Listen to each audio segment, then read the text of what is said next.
Good afternoon, everybody. My name is John Sampson. I'm a software engineer at Meta Reality Labs. Thank you so much for coming. I know there's a lot of awesome sessions here at Unreal Fest, so I appreciate you guys coming out to check out the Interaction SDK. We're going to be talking about the Meta Interaction SDK, how it's intended to help developers, VR and AR developers who want to have some quick interactions using Unreal Engine. So let's get started. A quick bit about me.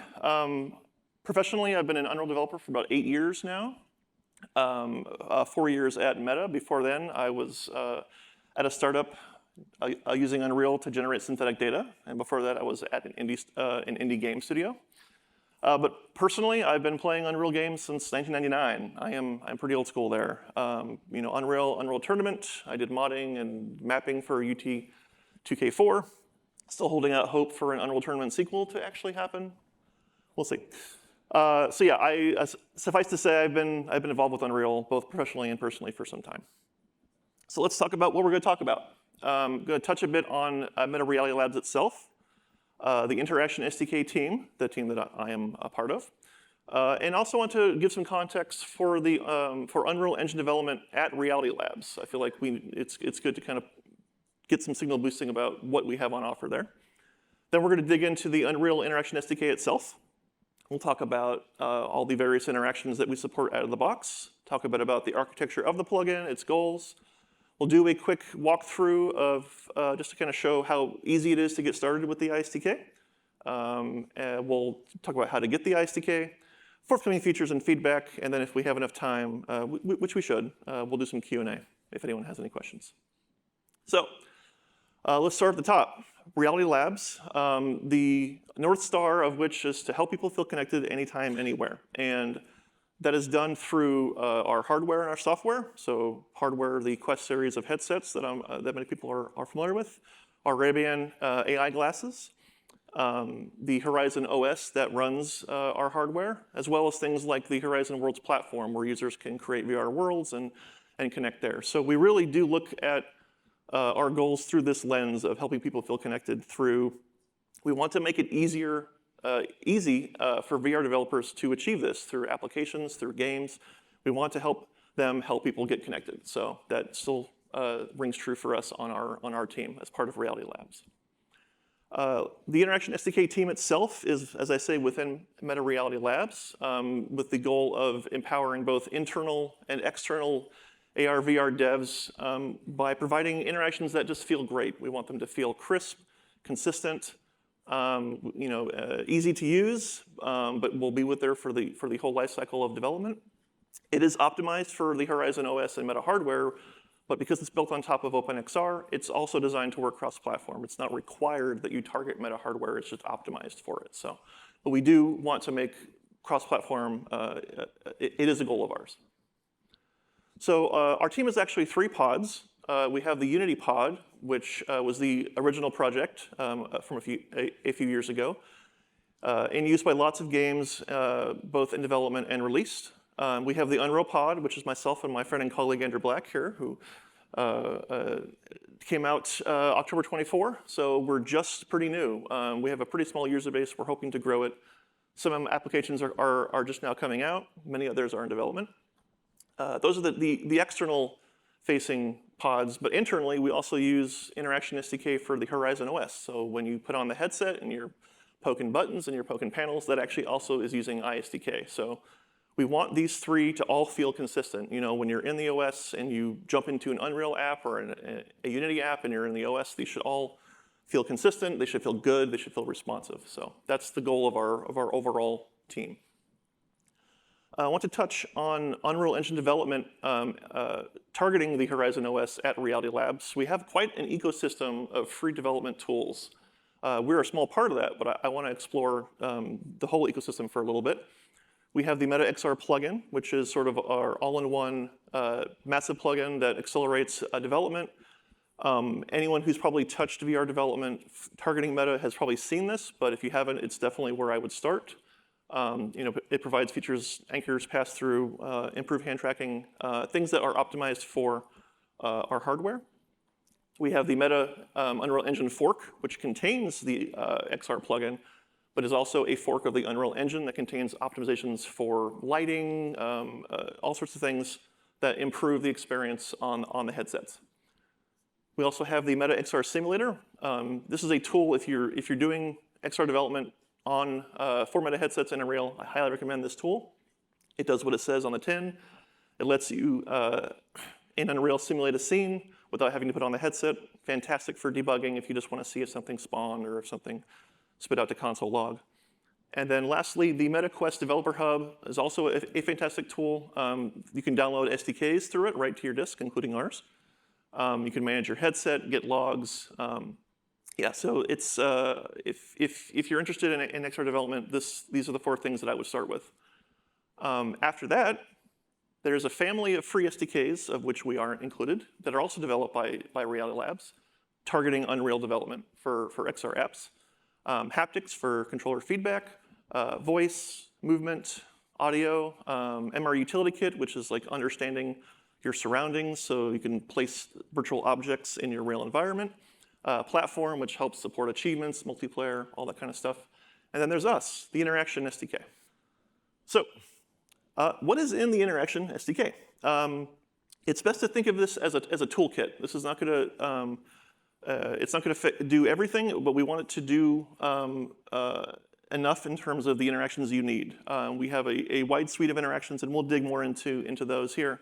But it's meant to be a toolkit to kickstart you in your AR, VR development in the Unreal Engine. So this is our mascot, the big red button, or in this, the large button. We have we had some merch that have it on there, so it's kind of our mascot. So let's explore some of the interactions that we have in the SDK. So we have some videos here. We have grab. This is just taking a mesh, grabbing it, throwing it with gravity, opening meshes that are fixed, grabbing the hinge or grabbing the lid there. Objects that are on a fixed plane work nicely. We have transform scaling out of the box too, so you can just pinch and pull and transform scale. We'll do one more of those here.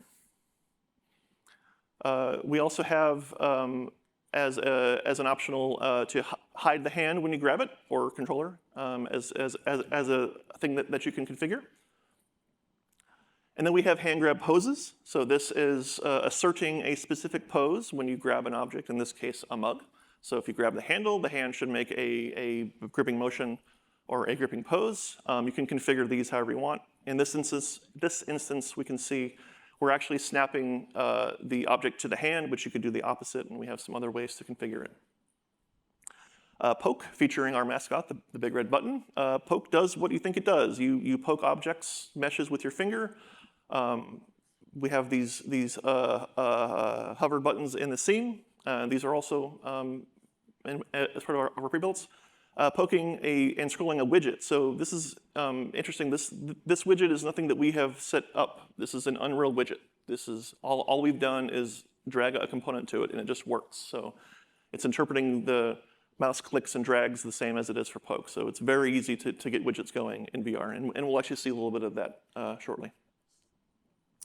Poke limiting, if anyone's not familiar, so we also support this. This is when we stop the rendered hand at the button surface, regardless of how far the tracked hand is going. This helps create some immersion when you're in a scene, you're pressing buttons. So the debug skeleton here is my real hand, and the rendered hand is where it stops. So you combine that with sound or haptics on controller, and you really add to the immersion of the interaction. Raycast is to create a cursor with your hand, command of your palm, basically.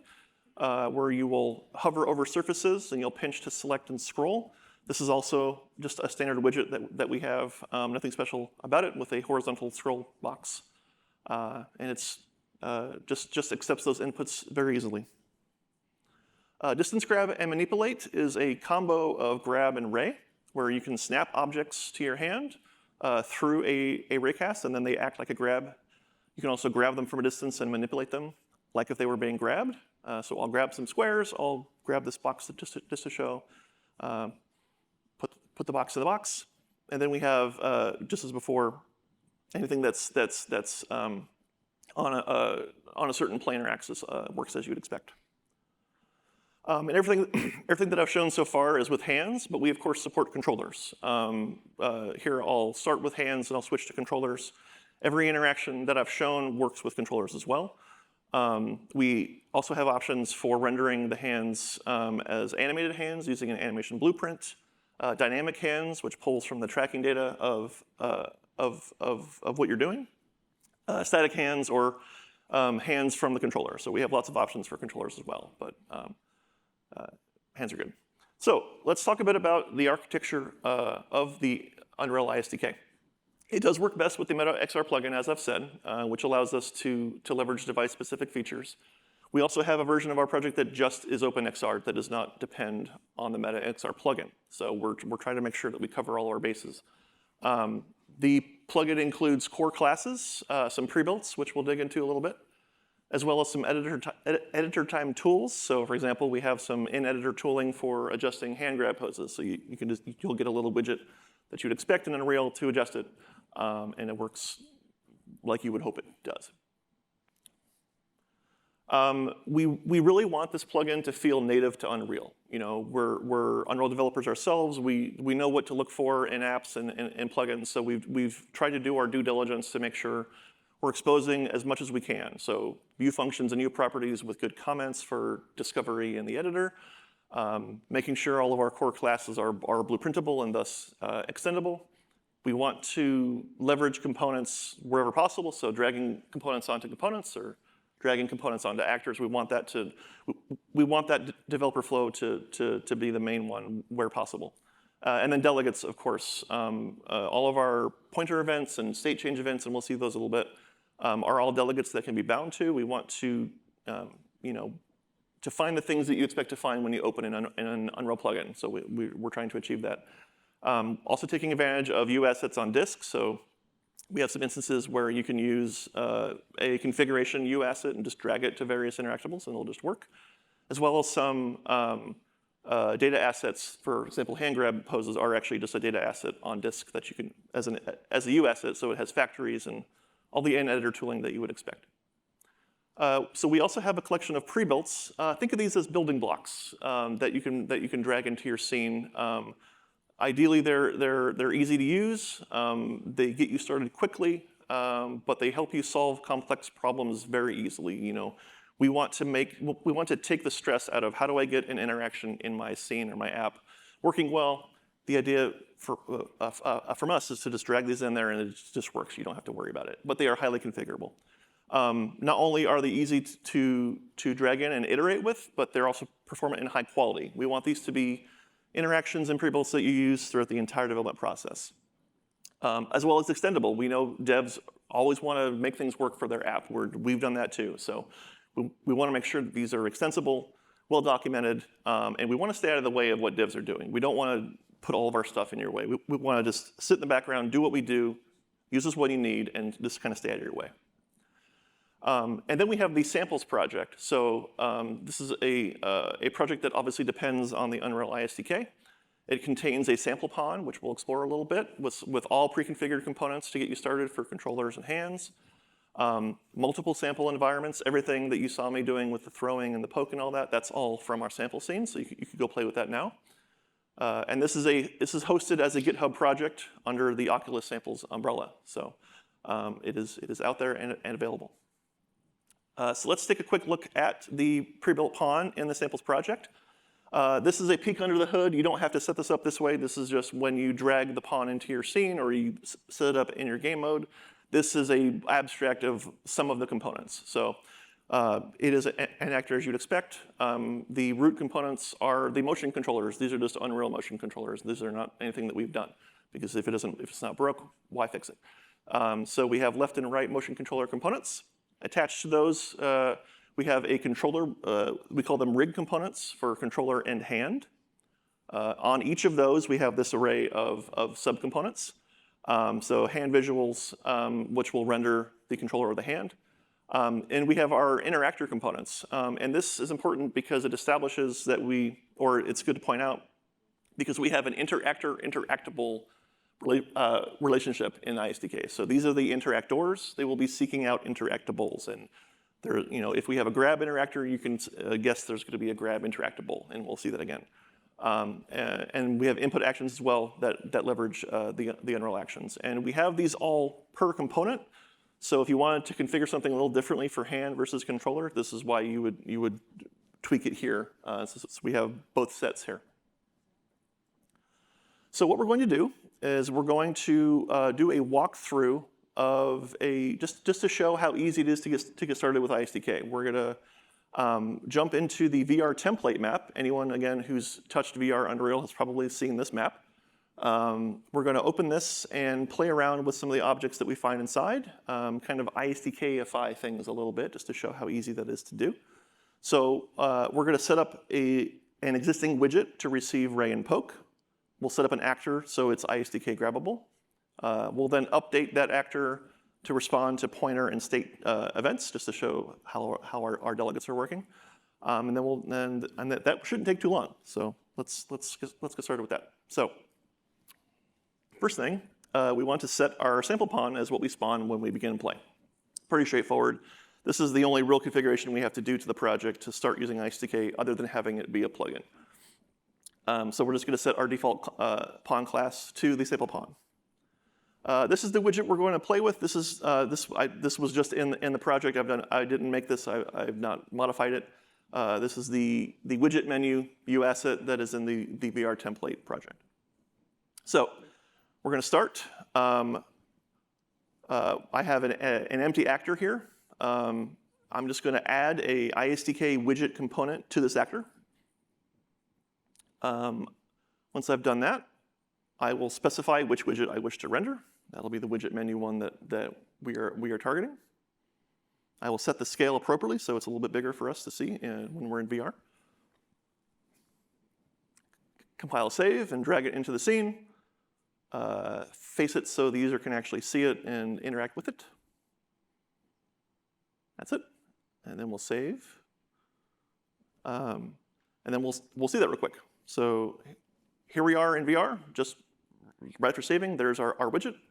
It's taking our raycast cursor and we'll pinch to activate. That top button resets the orientation. The bottom one actually quits the app. It's called real life, or it's labeled real life. So we'll click it, and now we're out of the app. So that was pretty easy. Let's continue. We're going to take this handsome cube here, and we're going to do some things with it. First, we're going to set it up to be grabbable. So I will delete the grabbable component that's there from the VR sample. I'm going to add the ISDK grabbable component, which is the opposite of the interactor that we talked about. Then I'm going to add an ISDK transform component and compile and save. So yeah, the transform component handles moving through space, the changing of the scale when pinched, those kind of things. And the grabbable, as I said, is the other side of the interactor-interactable relationship. So this will be what the grab interactor is looking for and responds to once we're in VR. So let's see it. Just compile and save, went in VR. I can now grab these things just like I was in the sample scene. I didn't change anything about the mesh, about gravity, just as it was set up. It just works, and the transform scaling works as well. It just like that. Now that I've done that, I want to get a little more fancy. I'm going to make this something I can grab from a distance and set up some delegates for it. So I will go back to the grabbable component and add distance grab to its allowed grabs. Our old friend, the event graph, I'm going to grab the ISDK grabbable component, and we're going to bind some delegates. So this is the pointer event delegate. There's two that we're going to be binding here. Making a custom event, naming it appropriately so others can understand what this does, hopefully. I'm going to do the same for the state change delegate. Even during a demo, I need to have my blueprint be tidy, so I, of course, make a reroute node. I don't abide by spaghetti, so make it nice and tidy. And then make a custom event for that. So all we've done here is just bind to a pointer event delegate and a state change delegate. So a pointer event is anything that is cursor related. So anything that takes a hover or a select, and the state change is just an interactable saying my state has changed. I am no longer this, I am now this. So then, now that we've done this, let's act on these events. I'm gonna make 2 booleans locally to the blueprint just to track state for is it being hovered and is it being grabbed. You could do this also from the interactable, but I just wanna have it in the blueprint just so it's super clear. So I'm gonna take the struct from this event, crack it open, and get the enum of the type of pointer event. In this instance, I want to know if it's a hover event. And we'll just set that boolean if it is or if it's not. Pretty straightforward. Same idea for the state change. I will crack open this struct. And in this instance, it's a struct that will have previous state and new state. In this instance, I'm only interested in the new state. And I care about if that new state is select. So when a grab interaction is happening in ISDK, a select is a grab. But you could also imagine that a poke is also a select. So in this instance, I want to know if this interactable is being grabbed. If it is, set that boolean. If it's not, make it false. And then also if it's being hovered as a pointer event, set it true or set it false. So that's all that we've done here.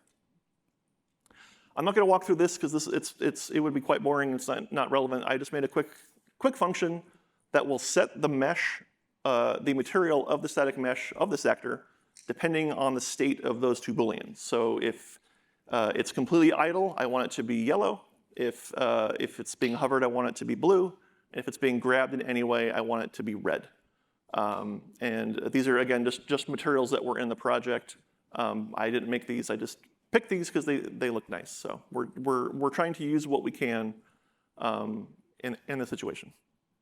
And then same thing, I'll just call that event or that function after those events get called from our bound delegates. So it'll use the state of those 2 booleans that we've set and ideally update the material accordingly. So let's see that result. So I'm hovering over them, they're turning blue. I grab them, they turn red. They are throwable. I will now distance grab, do a little force pull here.